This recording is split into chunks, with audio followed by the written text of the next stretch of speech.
data to the end user. How we are going to be produce the data. So I think so from today onwards, I think 3 or 4 classes we are going to be see about how the data is there in Hadoop and how we are going to be processed with the help of code.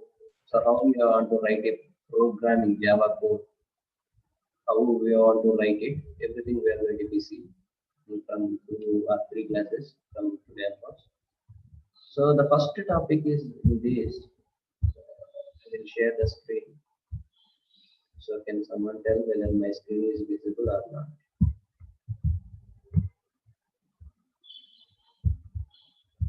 My screen is visible. No, sir. Second. Now it is visible.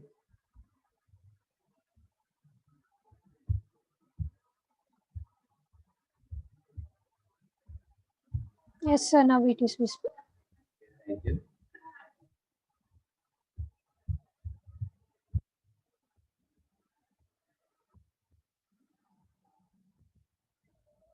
See this, the core thing is to mainly concentrate on these are the topics. We already discussed in from last 3 classes. So regarding how this Hadoop and how the building blocks, data node and secondary node, and how the data is going to be performed in tracker and task tracker. So whatever these building blocks, how to perform the map reduce function or how to perform on any different type of data we were applying. So why we are calling as a different type of data means. So we already know that the data is going to be generated in various types. If the data is generating, the form of data may be a structured, semi-structured or unstructured data. If different type of data is generating, so how to modify and how to give. For example, we already know that the data mining concept, how we are going to be do the mining. So this simple means mining means, so we are going to be dig, and we are going to be get the exact data what we want to need. So the same purpose here also, if the data is generated, if the data is going to be inserted into the Hadoop system, so that is the data file or a data set we were inserted.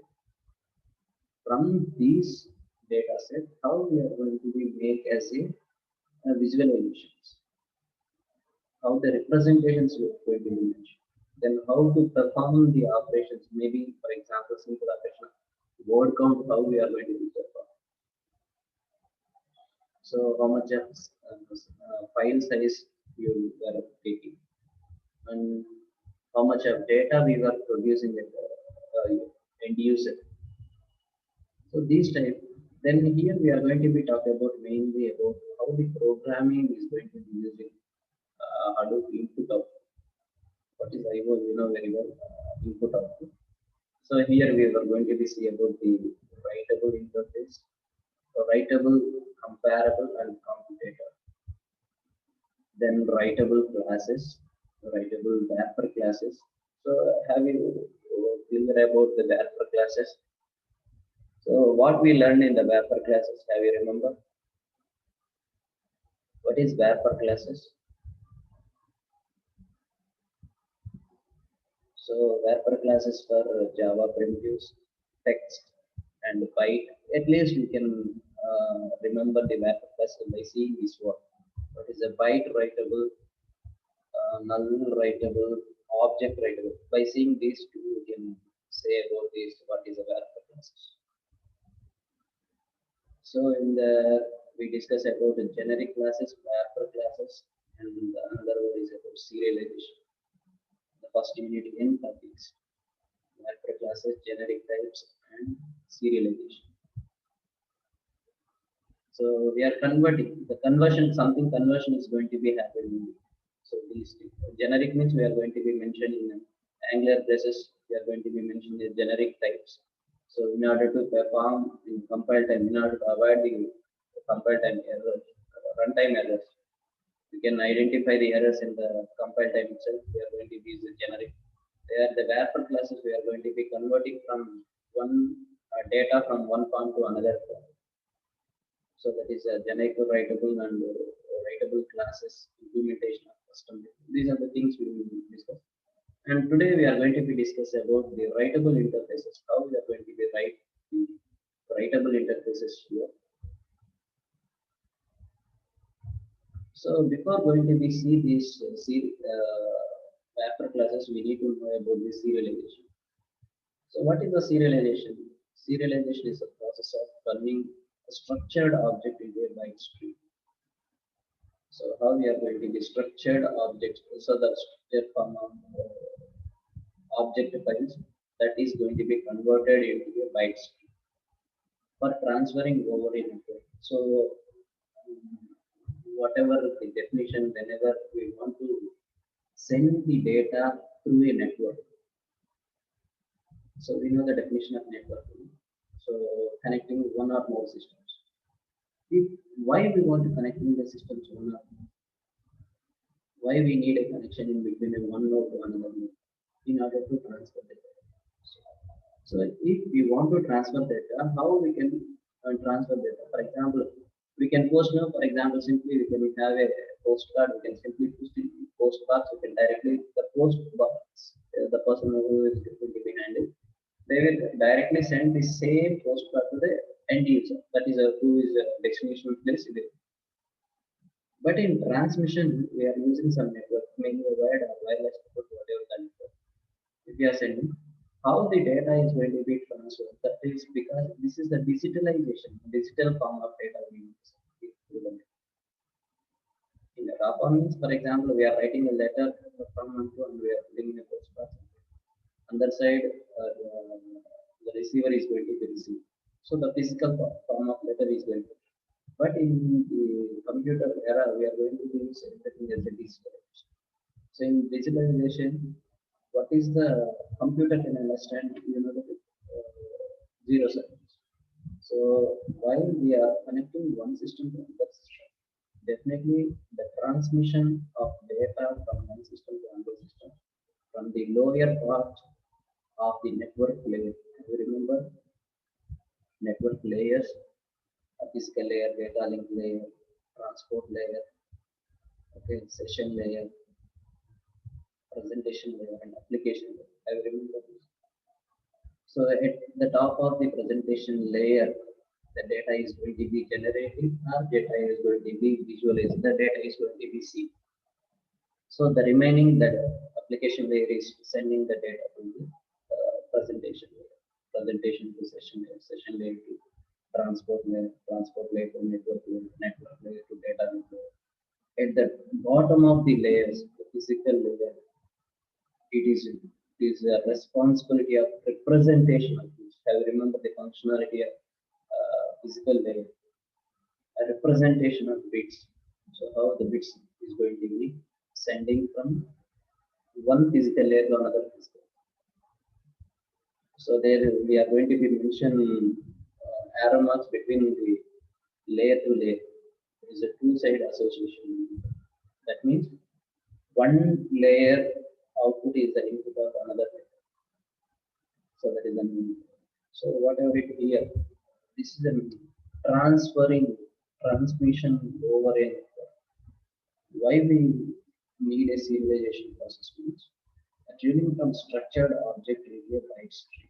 Byte stream means, for example, these zeros and ones. We are going to be sending. So same how the electricity, even this electricity is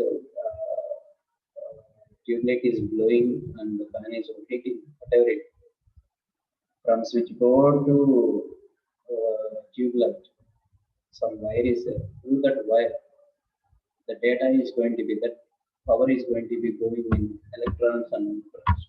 Same way here also, the data is going to be sending.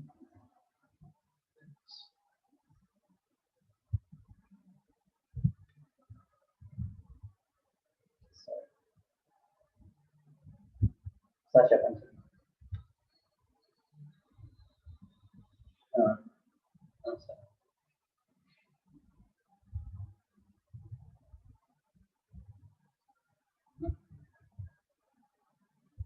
service concept most common. Okay.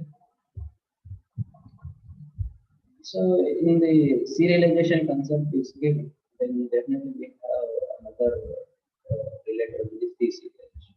So that's why I came back to the network concept. I told you that physical layer to application layer and application layer to physical layer. How the data is going to be transferred. That I told you like this. The same way here, transferring a structured object into a byte stream. The same way here, byte stream into a structured byte stream into a structured. So that is the process of deserialization, the reverse process. So how the application layer is sending the data to the physical layer, how the physical layer is again transferring the data to the application layer. The same process here also. Why we want to again transferring? Why we want to do this process serialization and deserialization? In order to send the data over a network. So that is why we are going to do this serialization and deserialization process. A serialization appears in two quite distant areas of distributed data processing for inter-process communication. I think in the last previous two classes also we were discussing about IPC, inter-process communication, and another one, can anyone remember? RPC. I remember RPC, remote procedure. So both are similar process only going to be happen. So that is an inter-process communication for persistent storage management. Here we need to know about what is inter-process. So okay, in the next slide even I am going to be explain about this inter-process communication. I already told this one while we are learning in the operating system concepts. So what is how the one system is going to be divided into kernel and kernel process and main process, how the data is going to be sent, how the shared memory, how the paging concept is done. So there, so even we will go through a little bit about this inter-process communication. Because last three classes we are discussing inter-process communication, inter-process. What is it? So that is. Then Hadoop inter-process communication between nodes in the system implemented using the remote procedure call, that is RPC. The remote procedure call uses the serialization to the sender, serialization to render the message into a binary stream to send the remote node, which is the deserialization. Deserialize the binary stream into the original system. So that is it. When we want to transfer the data, definitely we need the data in the form of binary stream. So binary data only we can transfer to the network. So that's why these IPC, inter-process communication, IPC, take the major part is about serialization. So what is this inter-process? So before going to this series about RPC, we have some the general RPC serialization is a format. It is going to be very compact. Compact format makes the best use of network bandwidth, which is the most secure resource in the data center. So we are transferring. So transfer means definitely the speed of the data should be we need to consider, and we need to consider about the security of the data. So that is the compact meaning. Then another one is about cost. So inter-process communication forms a backbone for a distributed system. So it is essential that there is a little performance overhead possible for serialization and deserialization process. So definitely we using network, definitely everyone needs fast receiving and fast uploading. That is uploading and downloading. Same way here also. How the data is going to be a process, little performance overhead. So every time we need better performance each and every. Then extension. What is this? The protocols change over time to meet the new requirements. So what is the protocols? is a protocol. So in the network, we are going to be sending the data. In each and every place, definitely we are going to be using protocols. So can you define the definition of protocol? Then definitely we know about these to meet protocols should change over the time to meet the new requirement. So it should be straightforward to envelop the protocol control manager for the client itself. Can you say that what is the meaning of protocol? If you remember the definition, definitely you can understand. Can anyone? Can anyone define what is a protocol? Can anyone define what is a protocol? Rules, sir. Your voice is not proper, but I received something from somebody answer. So set of rules governed by the network. Set of rules governed by the network. So whenever we are going to be forming a network, we need to see about what. For example, we are maybe we are using electricity to transfer from a switchboard to a tube. Definitely, what type of wire we want to use. Okay. So we need something. So we need damages are there. The same way, if we want to send data from one place to another place, so what type of security we are going to mention? We already know that, how best security we can provide to the data. That should be provided by the protocol. So even if we need to know about the that the address is correct or not, so that's why it is called IP address, Internet Protocol. So definitely where the data is sending and the data is received. So IP address from one node to another node, how the data is going to be sent and how data is going to be processed. Everything should be responsible of the network. So interoperable. What is this? Or sometimes some systems it is desirable to be able to support the clients that are written in different languages to the server. So the format needs to be designed to meet. So we already know that the data is a different form. So very different languages are going to be used for to generate a different data. Maybe how the data uh, is going to be maybe different language, C language, C++, or Java. What are the different languages are there? Different languages, the formation of data is different. The defining the data is a different. The storing data is different. So if these type of different types of languages are generating different data, so how it is going to be how it is going to be support all this. So the data should be readable and to every user. How it will be such the way how we are going to be write the data to the system.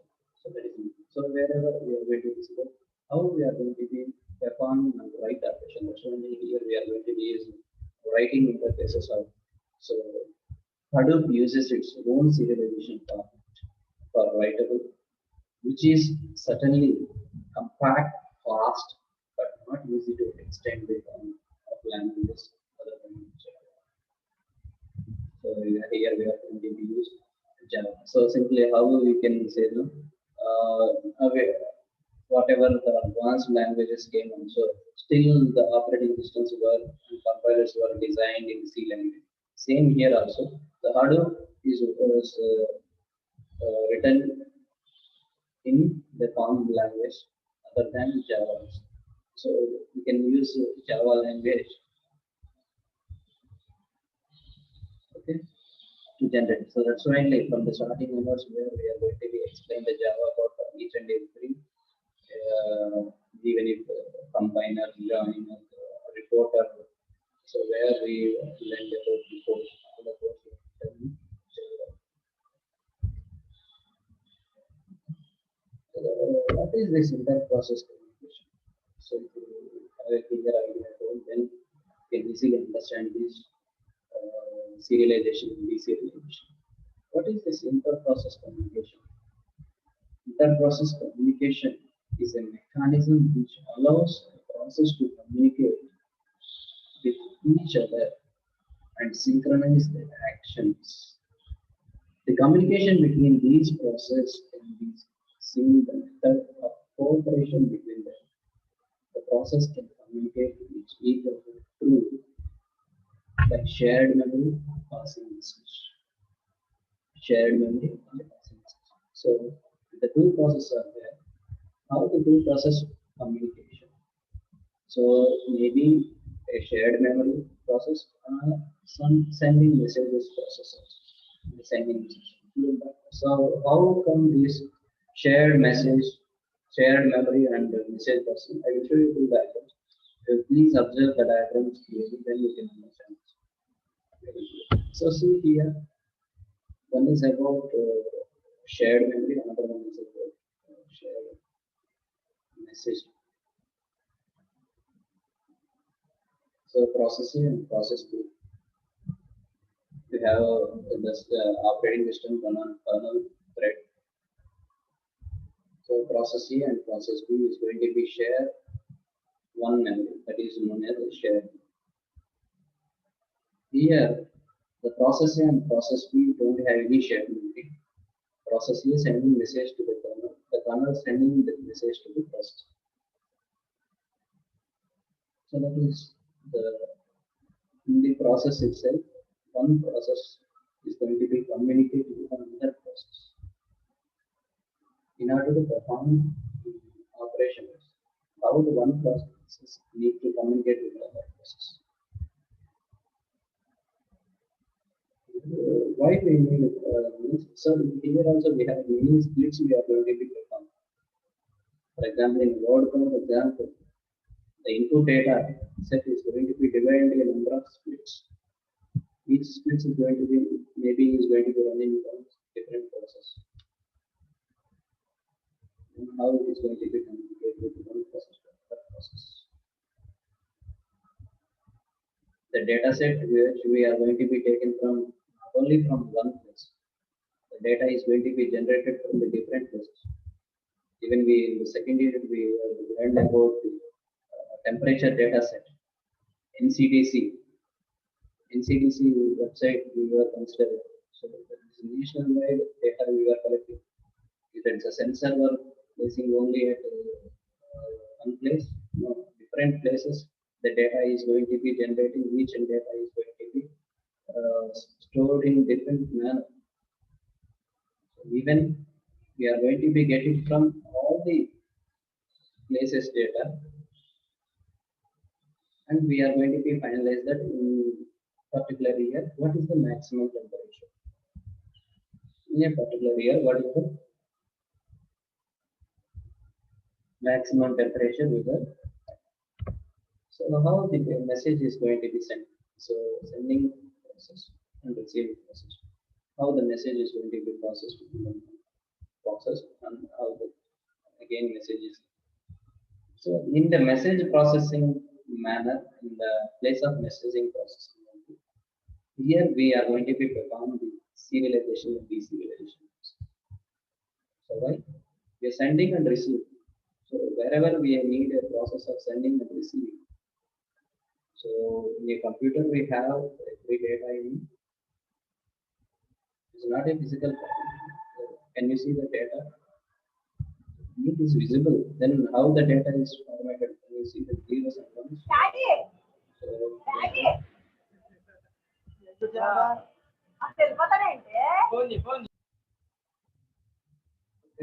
how the data is going to be how the data is going to be sent.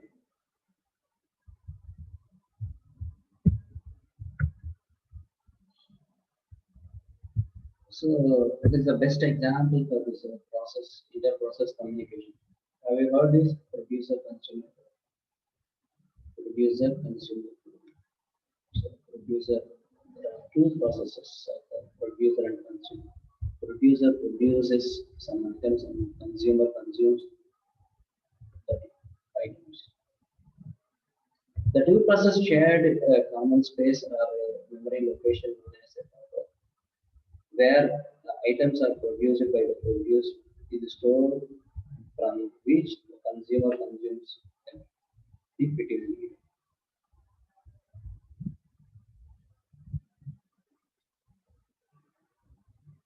Then, so one is about that example for shared memory. Another one is about message processing.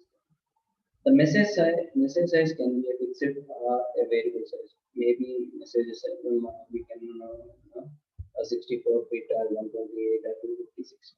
The maybe the size of message may be a different format. If it is of a fixed size also, it is easy to an operating system designer to be complicated for a program. If it is a variable size, then it is easy to programmable. But compiled operating is complicated for the operating system. So how it will be a fixed size or variable size, that is based upon the operating system. A standard message can have the two parts, header and so whatever it may be, the variable sizes are fixed size. But whenever we have a message, definitely we have a header and body. So why it is header and body? So it gives the information about from where to where we are going to be sent. In simple meaning, we can say that sender and receiver information we have a header, and what is the message that is in the body. The header part using storing the message type, destination ID, source ID, what I said now. That is the length of the message and everything. How to control the information. To control information contains information like what to do if running out of the purpose space and sequence number priority. Have you remember that what is format of IP address? IP address format. No? So we have specific version. What is the length of the message size? Maybe what is the 125 option? We have one box like this. Then where we have CRC, maybe we have various types of. So can differ from IP4 header size to IP5 header size also. IP6 sorry IPv6 header. So how the data is going to be in the format. So what is the size of the message? What is the length of the information? Everything there. So generally the message can be sent by using what is the FIFO step. First come, first out. Style on we are going to be sent. So the writable interfaces. So this is what is a writable interfaces. A writable interface defines the two methods. One is writing state to the data output binary string by using write function or write method. We are dealing with the Java, definitely we can call it a write method. And one for reading its state from data input binary string by using read file method. Read fields, as for example, how it will be shown that. So this is a Java code writable interface or package. We know that Hadoop package is an input output. We are going to use org.apache.hadoop.input output. So package we are importing from that is a data output, then data input and input output exceptions. So we are going to be have one class that is writable class. There we are going to be have one method like write data output out through IO exception. So where we are mentioning the object. For this object, we are going to be create an object for this. So void read fields data throws the exception. And this is a simple writable interface. How we are going to be make an interface. So in interface we have input and output things are there. That is the data input and data output. So for data output we have a method for write method, and data input we have method. What is that method? Can anyone? Data fields. So that is the input fields. Read fields. So read fields. By using read fields, and another one is correct. So that is for writing, and this is for reading.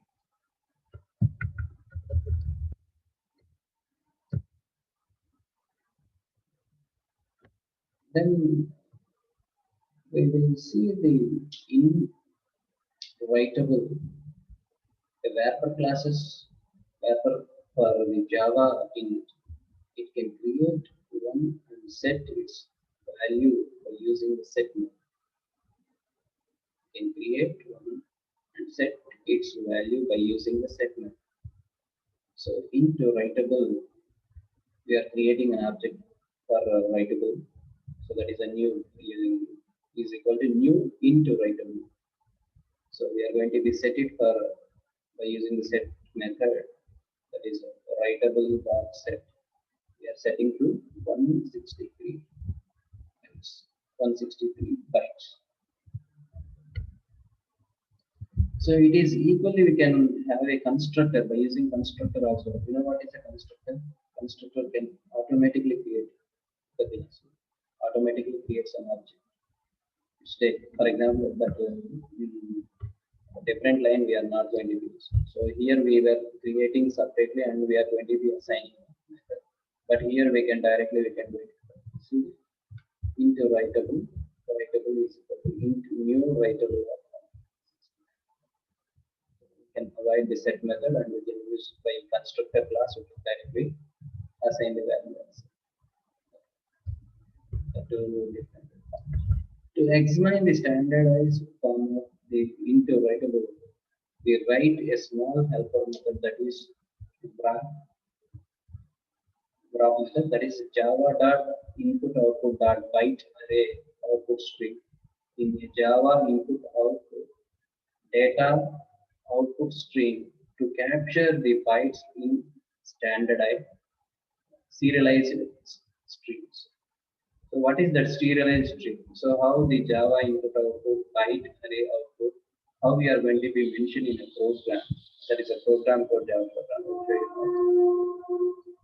See, that is a public static byte serializable of writable right through the IO exception. Then here we have creating two objects out and another one is about data out, two different objects. One for byte, another for data. Byte array we are going to for out and byte data output stream we are going to use a data. Okay. So writable write of data out we are going to be used. For data out we are going to be close.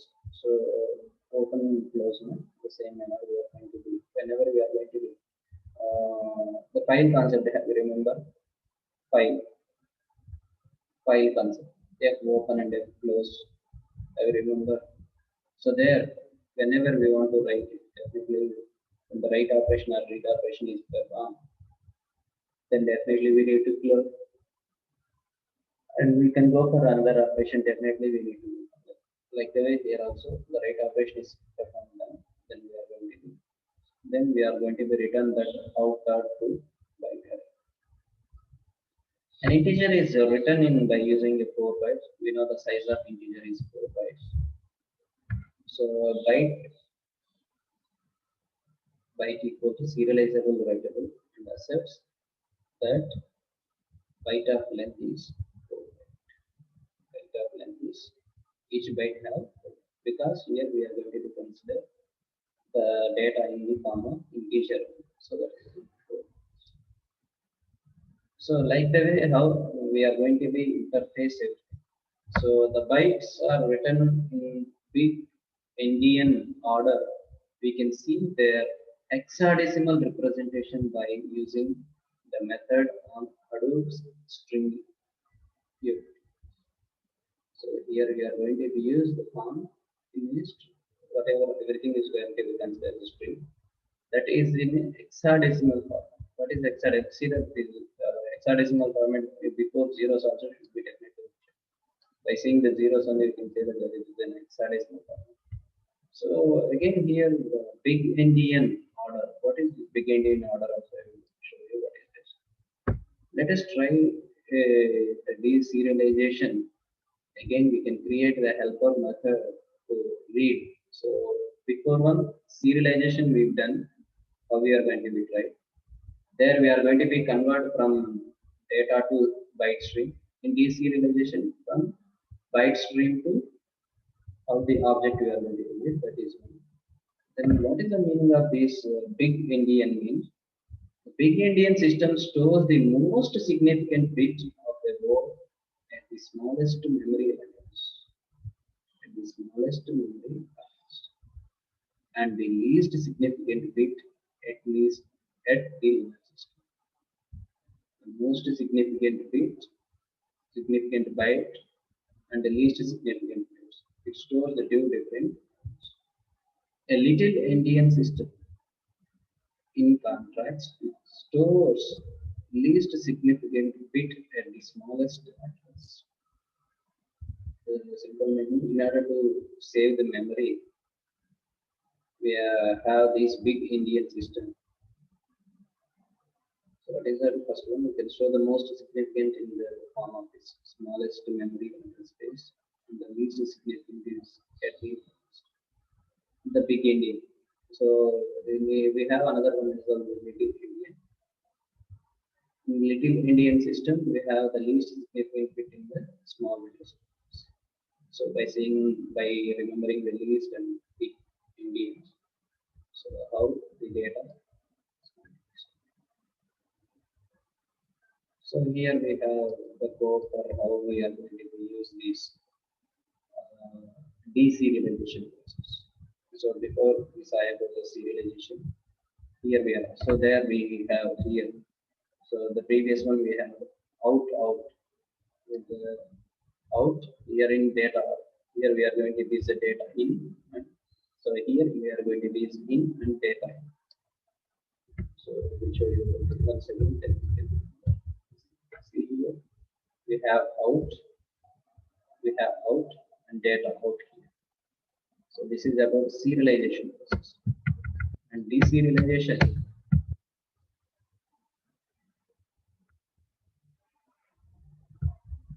So see here in and another one is data in. So one for byte stream to data stream. How we are going to be. So writable read fields. There we have a write method. So here we have a read fields method. So read field method is used to read purpose. Write method is used to write. So again we are going to be data in, we are going to be close. So whenever we are going to perform operation, so close operation, and we are going to be return the values. So total is one program only. I divided and I mentioned what is the use of each and every one. So even if I will send you the same document, so Word document I have this one. I will send you Word document in order to prepare for your exam. The same manner, so how we have each and every line explanation along with this. So we construct a new values less in a writable, then call the deserialized read method. From the output data just we put.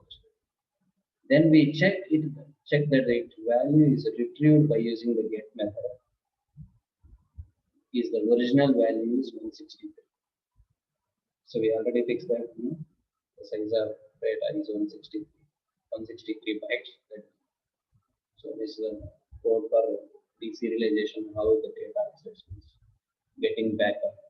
By using get method, we are going to check it whether it is okay. Whether the correct data is done. So up to this is about the writable interfaces, how we are going to use, where we are going to use the serialization and deserialization. So mainly we have the two different methods of there for write and read purpose. For write purpose we have a write method, and read purpose we have read fields. Two methods how we are going to be interface with the serialization and deserialization process.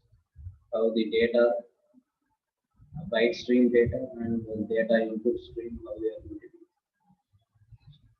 So deserialization process, serialization and deserialization process, how we are going to do make interface.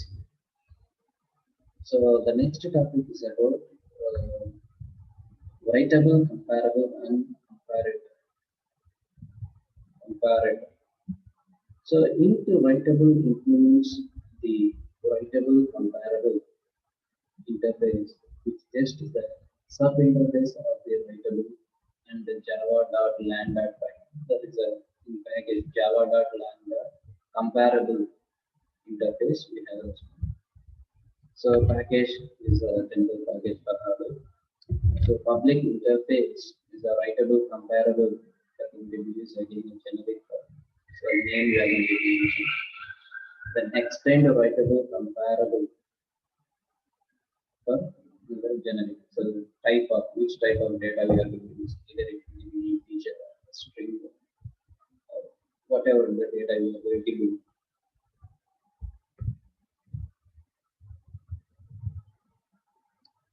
Okay. So the comparison of types is a crucial for mathematics. Comparison of types is the crucial for mathematics, where there is a sorting is during which keys are compared with another. This definitely, when we perform the math reduce, definitely we need to compare the input splits, one input split to another input splits, definitely. One input splits to another input split, definitely we need to compare. We need to check it. So definitely the data type should be is a crucial part while we need to compare. Okay. So the compared with another one. So one optimization that Hadoop provides is raw comparator extension of Java comparator. So in order to avoid these two, so we already said there is an important one in the MapReduce sorting. So instead of using this Java comparator, we are going to use the raw comparator. So how it is this is Java util package with comparator we are going to extend from the normal comparator to that is a Java comparator to raw comparator we are going to use. So here we are going to be set this how to compare. So B1 and B1, S1, L1, B2 and S2 and L2. So these are the parameters we are going to use for compare function. So everything we need to compare. Why we need to compare everything? So for example, in a word count example, one word is there. Definitely, what is the letter we need to compare? We need to compare the length, and we need to compare how many bytes are there. Everything we need to compare. So it is not a, for example, simply by seeing the two words, we can simply say that whether the two words are same or different. The same task we need to perform on the systems. Whether it is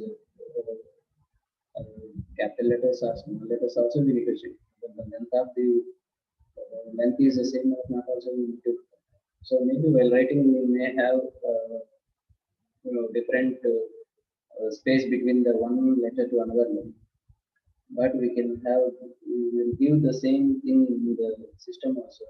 So how it will be, the space is also considered as a special character. And definitely we have different, it is going to be considered as a different word. So that also, so that's why so what is this S1, S2, L1, L2, B1 and B2? Never example, the comparator input to writable implements the raw comparator method by reading the integer integers from each byte array B1 and B2, each byte array B1 and B2, comparing them directly with the given start position from S1 and S2 and with the lengths L1 and L2. So that was the information about these parameters which we are going to be using the raw compare instead of using a Java comparator. So Java comparator simply we can compare them, but here in MapReduce every block is going to be compared with another one. So where we need to take the more crucial things in the comparison. That's why only we are going to use the raw compare. In the raw compare, not only for bytes and lengths, here we are going to be use B1, that is a bytes array using positions of the string S1 and S2 and the lengths from L1 and L2 also we are going to be considering. So this was about, so we will continue the one. We have two things. Anyone having doubt, you can ask me. So this is a simple programming part only. Okay, programming part, how the programming is going to be done. How to write a Java code for this MapReduce program. So that what are the how the vector classes we are going to be implementing, or the generic classes we are implementing, everything we are going to be seeing. So by seeing this, how the serialization, deserialization is going to be performed in the programming. Okay. Anyone having doubt, you can ask me. I will tell you. So before coming tomorrow class, you can again go back to the first unit and know about the generic, what is generic and what is the upper classes, what is serialization and deserialization. Then we have an idea about how to do it.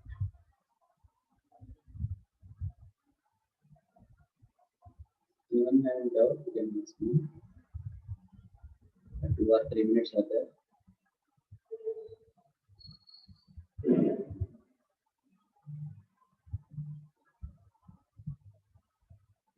So today we are mainly concentrate on serialization and deserialization. Then what is the inter-process communication? So how the data is going to be transferring. Serialization, deserialization, transferring from one form of data to another form. Why they transfer the data? In order to transfer in the network from one node to another. You need to process in order to transfer. How the byte stream to data stream, object stream, or to object stream to stream. So it is already 1 week done, the second week is going, still the attendance is very poor. So please yourself and get the better attendance.